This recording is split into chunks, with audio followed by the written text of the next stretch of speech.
Bienvenue dans les podcasts de l'Oasis à Mauch.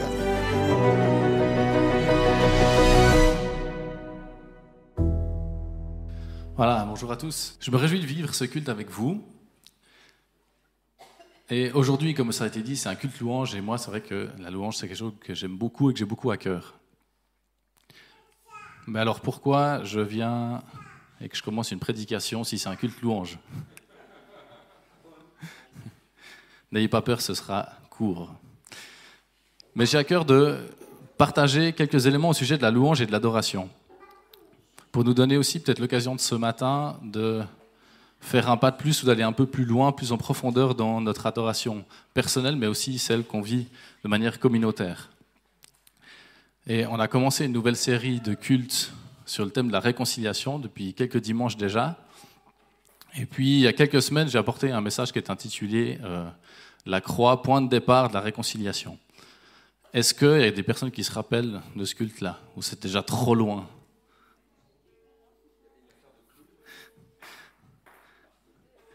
S'il y en a qui n'étaient pas là, vous pouvez toujours aller sur YouTube ou dans les podcasts pour les réécouter, comme tous nos autres messages.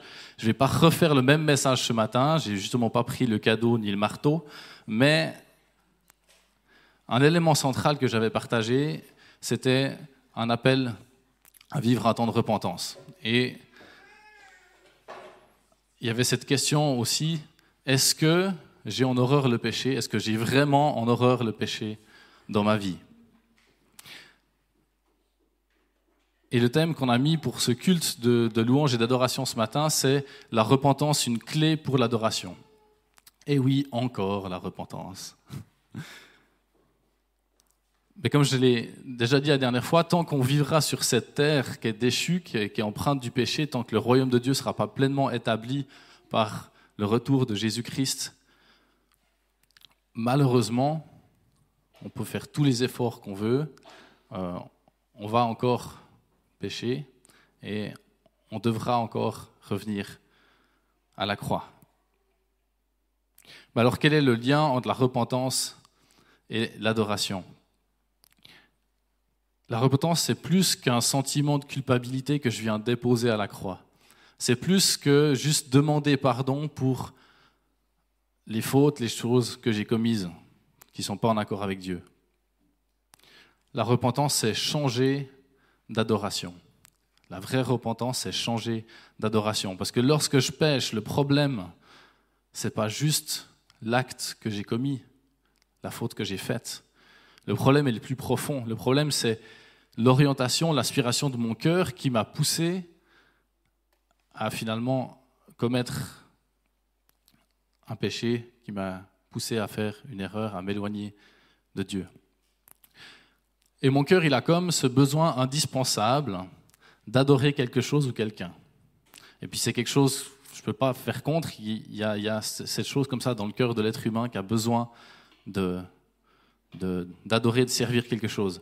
Et si ce n'est pas Dieu, mon cœur se tournera vers autre chose, ou vers plusieurs autres choses, à adorer et à servir. Mais le seul qui est digne de recevoir toute adoration, c'est Dieu. Le seul qui est digne de recevoir toute mon adoration, c'est Dieu. Et c'est ce que Jésus va aussi répondre à Satan dans Luc 4, quand Satan va le tenter dans le désert, va essayer de le détourner le cœur de Jésus sur autre chose. Il va lui dire, mais l'Écriture déclare, adore le Seigneur ton Dieu, ne rends un culte qu'à lui seul. C'est lui seul qui est digne de recevoir toute mon adoration, toute l'adoration de mon cœur. Et aujourd'hui, je viens à l'église, et je viens pour louer Dieu, je viens pour l'adorer. Est-ce que dans mon cœur, toute l'adoration est pour Dieu ? Est-ce que dans mon cœur, toute l'adoration est pour Dieu ? Est-ce que les actes, les pensées du quotidien de ma semaine, qui sont le reflet de ce que mon cœur adore, est-ce que ces actes, ces pensées témoignent d'une adoration 100% tournée vers Dieu ? Et on voudrait pouvoir répondre, bah oui, bien sûr. Et j'aimerais pouvoir répondre, ben oui, mon cœur ne s'est jamais détourné de toi, Seigneur. Mais c'est faux. C'est faux. Réveille-toi, Matthieu. Réveille-toi, ton cœur est imparfait, une partie de lui s'est de nouveau détournée de ton Dieu, de ton Père. Comment veux-tu venir pleinement adorer Dieu en esprit et en vérité sans passer par une étape de repentance? Tu ne peux pas servir de maître. C'est à lui que revient toute l'adoration. Et combien de fois j'ai chanté des louanges à Dieu et j'ai l'impression que Dieu était distant. Il n'y avait pas le feu, je ne sais pas. Ce matin, c'était pas... La louange, c'était pas...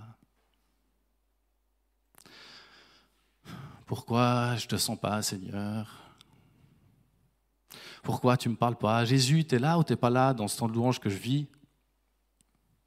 Mais Matthieu, réveille-toi, ta bouche chante, oui. Ta bouche, elle chante. Mais ton cœur ne peut pas m'adorer, il regarde autre chose. Ton cœur a été attiré par autre chose durant ta semaine, et tu viens le dimanche matin, puis tu penses pouvoir juste dire « Oh, je change le... » Hop. C'est pas... Il y a l'empreinte dans mon cœur de ce que j'ai nourri mon cœur et ce que mon cœur a adoré durant toute la semaine. Cette empreinte-là, je ne peux pas juste dire c'est pas grave.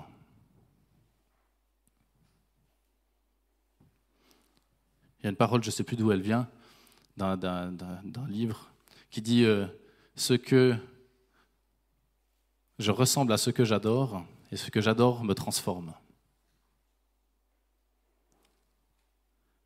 Si durant ma semaine, mon quotidien, en guillemets, j'adore d'autres choses que Dieu, quelque part, ça vient faire une œuvre en moi. Et puis, je ne peux pas juste arriver le dimanche et me dire, je vais louer et adorer Dieu pleinement, sans finalement qu'il y ait quelque chose qui cloche, quelque chose qui ne va pas, qui fait que je n'arrive pas à pleinement entrer dans l'adoration. Pour louer Dieu pleinement, l'adorer pleinement, en esprit, en vérité, je dois reconnaître que mon cœur est idolâtre. Et mon cœur s'est détourné de celui qui a sacrifié sa vie pour me sauver. Et j'ai cette conviction, je suis assez persuadé que si je vis une réelle repentance avant de me lever pour venir louer Dieu, avant de me lever pour l'adorer, je vais vivre un réveil dans ma façon de vivre l'adoration pour Dieu. Parce que mon cœur sera vraiment 100% disposé à l'adorer que lui. Et à me laisser impacter, transformer que par lui. Et Dieu se révèle lorsque on le cherche de tout notre cœur. Et c'est quelque chose qu'on peut voir à plusieurs reprises dans l'Ancien Testament, avec le peuple d'Israël. Dieu s'est révélé au peuple, notamment lorsque le peuple s'est détourné de ses mauvaises adorations et s'est tourné vers lui. Mais avant ça, il a fallu faire du ménage. Il y a eu du ménage, il y a eu des autels à détruire, il y a des hauts lieux spirituels d'idoles à détruire. Peut-être qu'aujourd'hui, nos idoles, ce n'est peut-être pas des statues, peut-être nos hauts lieux d'idolâtrie, ce n'est peut-être pas des autels en pierre, mais ça ne change rien au problème de fond, qu'il y a besoin de détruire nos autels d'idolâtrie qu'on a parfois dans le cœur.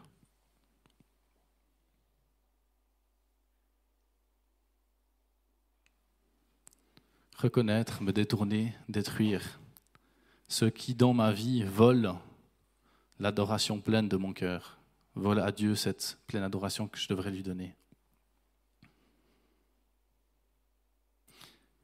Est-ce que vous avez soif de vivre un cœur à cœur avec Dieu? Est-ce qu'on a soif de le vivre ce matin, ensemble? Moi, ce que j'ai envie de vous proposer qu'on vive ce matin, c'est justement de commencer ce temps de culte, de temps de louange. Il y a encore tout un temps pour la louange à la suite. Mais qu'on commence par un temps de repentance. Premièrement, ça va être au travers d'un chant qui va nous mener devant la croix, puis ensuite on prendra le temps de partager la Sainte Seine.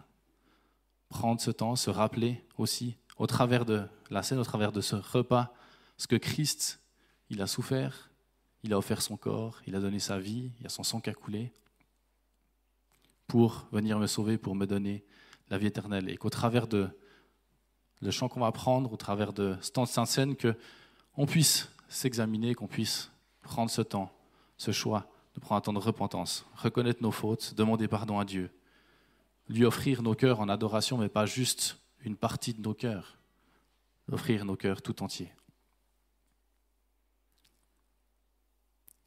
Et j'ai aussi cette conviction que je pense que si en communauté, on arrive à vivre ensemble et grandir ensemble en profondeur de cœur dans l'adoration, il y aura aussi un souffle de l'Esprit nouveau qui va venir souffler et habiter nos louanges dans l'Église. Et je crois qu'on a plein de belles choses à pouvoir découvrir aussi en grandissant là-dedans. Et j'aimerais juste prier pour introduire ce temps et ensuite on chantera.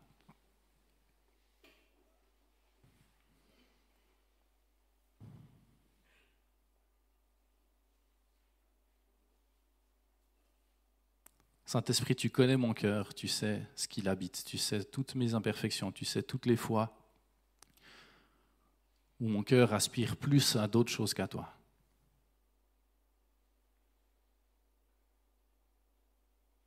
Et Jésus, c'est toi qui as tout payé à la croix pour me sauver, pour me rendre libre du péché, pour me rendre libre de ça.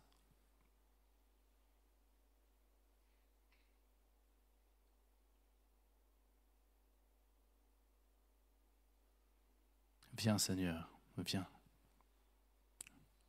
Aide-moi à faire le ménage, aide-moi à reconnaître mes fautes, à reconnaître mon cœur idolâtre qui, trop souvent, s'éloigne de toi.